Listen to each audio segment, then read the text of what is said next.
Hi, welcome to Rishka's world.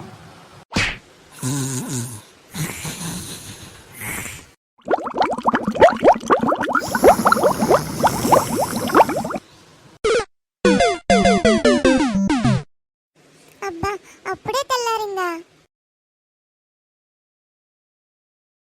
చిట్టి తల్లి లే, తెల్లారిందమ్మా. అప్పుడే లేపావు. లే చిట్టి, వెళ్ళి ఫ్రెష్ అవ్వు, మనం బజార్కి వెళ్దాం. ఓకే మమ్మీ, అలానే మమ్మీ. ఏ చిట్టి ఆగు.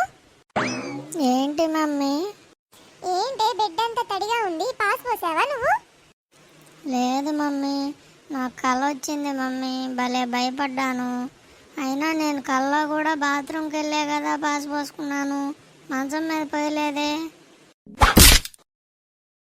పాస్ పోసి అబద్ధం చెప్తావా? బెడ్ అంతా తడిగా ఉంది చూడు.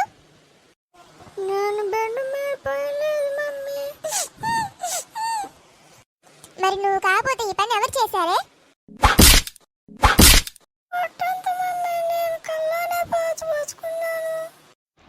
ఏంటి చిట్టి ఏడుస్తున్నావు? చూడండి మామయ్య గారు, బెడ్ పైన పాస్ పోసి తను పొయ్యలేదని అబద్ధం చెప్తుంది. అవునా చిట్టి, అలా ఎందుకు పోసావమ్మా?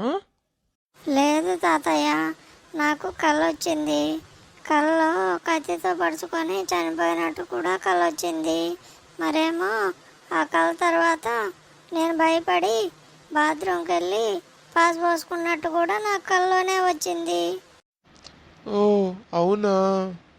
అవును తాతయ్య, నాకు బాగా గుర్తుంది.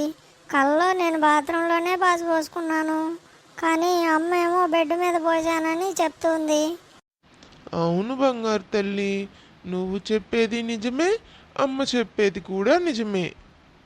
అదెలా మామయ్య గారు? తను బెడ్ మీదే కదా పాస్ పోసింది, బెడ్ మొత్తం తడిగా ఉంది చూడండి.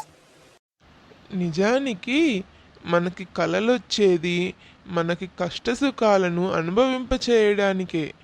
అవునా నిజ జీవితంలో జరిగే అనుభవాల మాదిరి అది కూడా ఒక అనుభవమేనమ్మా.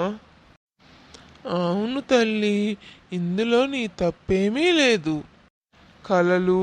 కలలో జరిగే విషయాలు నిజమేనని తెలియజేయడం కోసమే ఇలాంటి సంఘటనలు ప్రతి మనిషి జీవితంలోనూ ఎదురవుతాయి. అవును మామయ్య గారు, నా చిన్నప్పుడు కూడా నాకు ఇలాంటి సంఘటనలు ఎదురయ్యాయి, కానీ వాటి వివరం నాకు ఇప్పటి వరకు తెలియలేదు.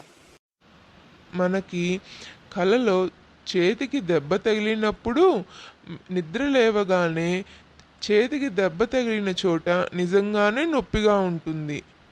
ఇలా గమనిస్తూ పోతే కలలు నిజమేనని, ఏం జరిగినా అందులో మన పొరపాటేమీ లేదని అర్థమవుతుంది. అవును తాతగారు, నా కళ్ళ వచ్చింది నిజంగా కూడా జరిగినట్టుంది, అంతేగాని నేనేం చేయలేదు తాతగారు. సరే మామయ్య గారు, టిఫిన్కి టైం అవుతుంది కదా, పదండి వెళ్దాం.